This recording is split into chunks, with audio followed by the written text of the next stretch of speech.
जंगल के हर जानवर के दिल में सिम्बा के लिए इज्जत और प्यार बढ़ता जा रहा था। वह न केवल बहादुर था बल्कि समझदार और दयालु भी था। लेकिन एक दिन ऐसा आया जब उसे अपनी सबसे बड़ी और खतरनाक चुनौती का सामना करना पड़ा।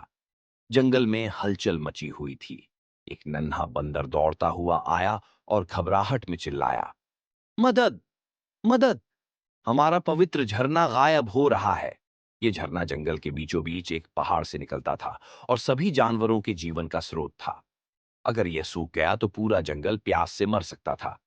राजा जमार चिंतित नजर आए, लेकिन सिम्बा आगे बढ़ा और बोला, मैं पता लगाकर आऊंगा कि पानी कहाँ जा रहा है। जमार ने पहले तो हिचकिचाहट दिखाई, लेकिन फिर सहमति में सिर हिलाया।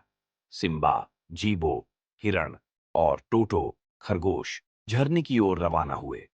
जैसे ही वे वहां पहुंचे, उन्होंने देखा कि पानी बहुत कम हो गया था और झरने के पास मिट्टी में गहरे पंजों के निशान थे। ये तो किसी बड़े जानवर के पंजों के निशान हैं, जीबो ने आश्चर्य से कहा। सिम्बा ने इन निशानों का पीछा करने का फैसला किया।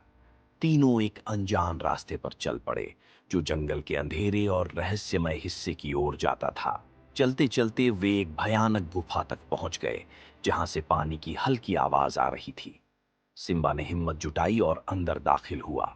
अंदर का दृश्य चौंका देने वाला था। झरने का पानी एक विशाल पत्थर के पीछे रुका हुआ था और वहां एक खतरनाक ब्लैक पैंथर शादा बैठा था। वह बहुत बड़ा और ताकतवर था। उसकी चमचमाती आंखें अंधेरे में जलती मशालों की तरह चमक रही थीं। तुम यहां क्या कर रहे हो, नन्हे शेर? शादा गरजा। सिम्बा ने निर्भीकता से कहा, यह पानी पूरे जंगल के लिए है, तुम इसे नहीं रोक सकते।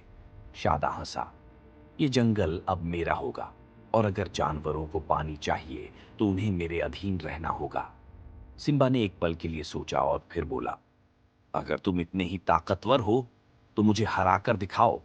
अगर मैं जीता तो तुम्हें यह जगह हमेशा के लिए छोड़नी होगी। शादा ने गुस्से में दहाड़ते हुए झपट्टा मारा, मगर सिम्बा बहुत फुर्तीला था। वह तेजी से उछलकर एक ऊंची चट्टान पर जा पहुंचा। जैसे ही शादा उस पर हमला करने के लिए आगे बढ़ा, सिम्बा ने ऊपर मौजूद एक बड़ी चट्टान पर जोर से पंजा मारा और वह चट्टान सीधे शादा के रास्ते में आ गिरी। शादा चीखने लगा और उसी मौके का फायदा उठाकर सिम्बा ने झरने के रास्ते में रखे बड़े पत्थर को हटा दिया। अचानक झरने का पानी वेग से बहने लगा और जंगल की नदियां फिर से भर गईं। जब सिम्बा जंगल लौटा तो सभी जानवर खुशी से झूम उठे। राजा झमार ने गर्व से सिम्बा को गले लगाते हुए कहा, बेटा, आज तुमने साबित कर दिया कि बहादुरी के साथ साथ बुद्धिमानी भी जरूरी है।